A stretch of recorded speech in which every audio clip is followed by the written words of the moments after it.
Hi hello friends, நீங்கள் பார்த்துட்டு இருக்குது ட்ரிபிள் டி டாக்ஸ். நான் உங்கள் T3. ஸோ இன்றைக்கி நம்ம இதை பற்றி பார்க்க போகிறோம்னா ஒன் பீஸ் எபிசோட் 1114 பற்றி தான் பார்க்க போகிறோம்.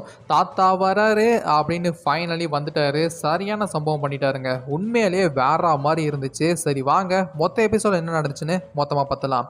எபிசோடோட ஸ்டார்டிங்கில் போன எபிசோடோட ஒரு சின்ன ரீகாப் போடுறாங்க. அண்ட் கரண்ட்டில் பார்த்தீங்கன்னா கோபியை அங்கே இருக்கிற எல்லா பைரட்ஸுமே சுற்றி வளைச்சிட்டாங்க. அப்போ அந்த பைரட்ஸ் எல்லாரும் ஒருத்தராக கோபி த ஹீரோவை நான் பிடிச்சி அந்த பவுண்டியை நான் வாங்குறேன் அப்படின்னு சொல்லிட்டு ஷூட் பண்ண பார்க்குறாங்க. அப்போ அந்த புல்லட்ஸ்லாம் ஃப்ளவராக சேஞ்ச் ஆகுது. அதை பார்த்த உடனே யாருக்குமே எதுவுமே புரியல. என்னடா இது அப்படின்னு திங்க் பண்ணிட்டு இது வெகாபாங் கண்டுபிடிச்சி மாடல் பிரைஸ் வாங்கின விஷயமாச்சே அப்படின்னு நினைக்கிறாங்க. பட் அது கிடையாதுங்க. பின்னாடி பார்த்தா நேவி மெம்பர் ஹிபாரி அவளோட பவர் யூஸ் பண்ணி இந்த மாதிரி பண்ணிட்டா. நெக்ஸ்ட் பிரின்ஸ் குரூஸ் இருக்கான்ல, அவனும் நேவி மெம்பர் தான். லைக் போன எபிசோடில் கிங்காங் மாதிரி நேவி சோல்ஜர்ஸ்லாம் பார்த்துருப்பீங்களே, என்னடா இவங்களுக்கு ஷூட் பண்ணால் ஒன்றுமே ஆகலை அப்படின்னு. அது இவனோட டெவில் ஃப்ரூட் பவர் தான். உடனே அவனும் சொல்கிறான், என்னோட மட் பவர்ஸ் முன்னாடி இவங்களாம் ஒன்றுமே கிடையாது, ஸோ நான் ரெடி அப்படின்னு சொன்னதும் போன எபிசோடில் சாட்டையை வச்சு பில்டிங்லாம் மூவ் பண்ணி அந்த இடத்துல லாக் பண்ணிவிடுவாள். அவளும் பண்ணி அங்கே இருக்கிற எல்லா பைரட்ஸுமே ஒன்றா சேர்த்து பாக்ஸிங் ரிங்குள்ளே இருக்கிற மாதிரி பண்ணிட்டா. அப்போ டஷிக்கு போய் கார்ப் கிட்ட எல்லாம் ரெடின்னு சொன்னதும் தலைவன் கடலில் ஒரு பஞ்சை போட்டு ஷிப்போட பறந்து வருவான் பாருங்க. அதை பார்த்துட்டு அங்கே இருக்கிற பைரட்ஸும் சரி கோபியும் மிரண்டு போயிடுறானுங்க. என்னடா இது நேவி ஷிப்பே பறந்து வருது அப்படின்னு பார்க்குறான்.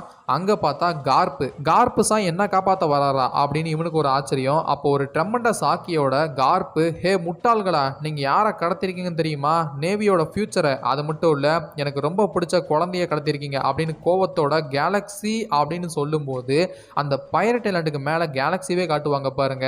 அண்ட் தென் இம்பேக்ட்னு சொன்னதும் ஒரே அடி தான் ஒட்டுமொத்த ஐலாண்டுமே சுக்குநரம் நொறுங்கி போகுது. இதெல்லாம் ஜஸ்ட் இப்படி வார்த்தையாக சொல்லிடலாம், பட் அந்த விஷுவலாக பார்க்கும்போது ஒரு சந்தோஷம் இருந்துச்சு. சான்ஸே இல்லைங்க, பயங்கரமாக பண்ணிட்டாங்க. உண்மையிலே நல்லா இருந்துச்சு.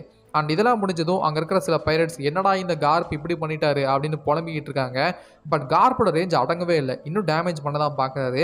அப்போ கோபி அண்ட் ஹிபாரி ஷிப்பை நோக்கி வந்துக்கிட்டு இருக்காங்க. மொத்த மெரன்ஸுமே கோபி சனுக்கு எதுவுமே ஆகலை அப்படின்னு சந்தோஷப்படுறாங்க. அப்போ அவங்க சில்லுன்னு ஒரு காற்று வருது. யாருன்னு கெஸ் பண்ணியிருப்பீங்க? எஸ், அவகுஜி ஹிபாரியை மொத்தமாக ஃப்ரீஸ் ஆக்கிடுறான். இதை பார்த்து கார்ப்பை குசான்னு சொல்ல மொத்த பைரட்ஸுமே கேப்டன் குசான்னு கத்துறாங்க.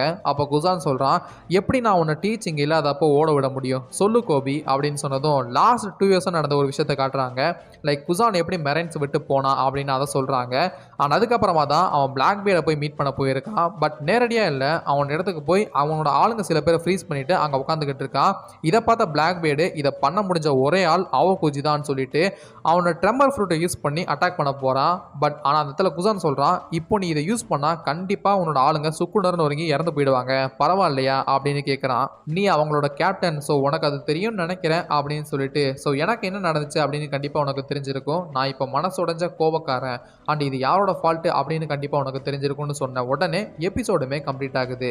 ஸோ இப்போ நம்ம T1 இந்த எபிசோட பற்றி அவரோட ரிவ்யூ சொல்லுவார், அதையும் கேளுங்க. ஹாய் கைஸ், நான் உங்கள் T1. சார், எனக்கு இந்த எபிசோடில் ரொம்ப பிடிச்ச விஷயங்கள்லாம் என்னென்னு கேட்டிங்கன்னா, ஃபஸ்ட்டு விஷயம் நம்ம கேலக்ஸி இம்பேக்ட் தாங்க. ஏன்னா அந்த கேலக்ஸி இம்பேக்டை நான் மாங்கா ஆக்சுவலாக ஆல்ரெடி படித்தேன். பட் இந்த கேலக்ஸி இம்பேக்டை கார்ப் யூஸ் பண்ணுறதை நமக்கு காமிக்கும் போது விஷுவலாக நமக்கு எப்படி காமிக்க போகிறாங்க அப்படின்னா நான் கண்டிப்பாக எதிர்பார்த்துட்டு இருந்தேன். பட் இந்த எபிசோடில் அவங்க நமக்கு அதை கொஞ்சம் கூட டிசப்பாயின்மெண்ட் பண்ணாமல் டோஹோ அனிமேஷன்ஸ் அதை நமக்கு ரொம்பவே என்ஹான்ஸ் பண்ணி காமிச்சிருக்காங்க கூட சொல்லலாம். முக்கியமாக கார்ப் அந்த இடத்துல கேலக்ஸி இம்பாக்ட் பவரை யூஸ் பண்ணும்போது லைக் விஷுவல்ஸில் உங்களுக்கு நீங்கள் ஸ்கைலெல்லாம் பார்த்தீங்கன்னா கேலக்ஸி மாதிரி அவங்க டிசைன் பண்ணியிருப்பாங்க. அவரோட அட்டாக்னால அந்த ஒட்டுமொத்த ஐலாண்டுமே எந்த அளவுக்கு ஒரு மிகப்பெரிய ட்ராஜடியை சந்திக்குது அப்படின்னு ஒரு விஷயத்தை சூப்பராகவே காமிச்சிருப்பாங்க அப்படின்னு கூட சொல்லலாம். இது எனக்கு ரொம்ப பிடிச்ச ஒரு விஷயமா இருந்துச்சு இந்த எபிசோட்ல.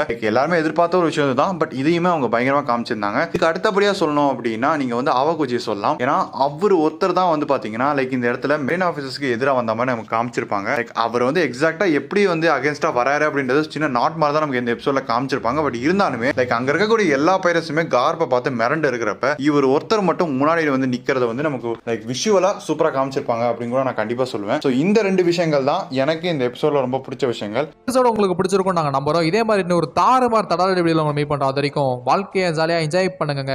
Tata, bye by.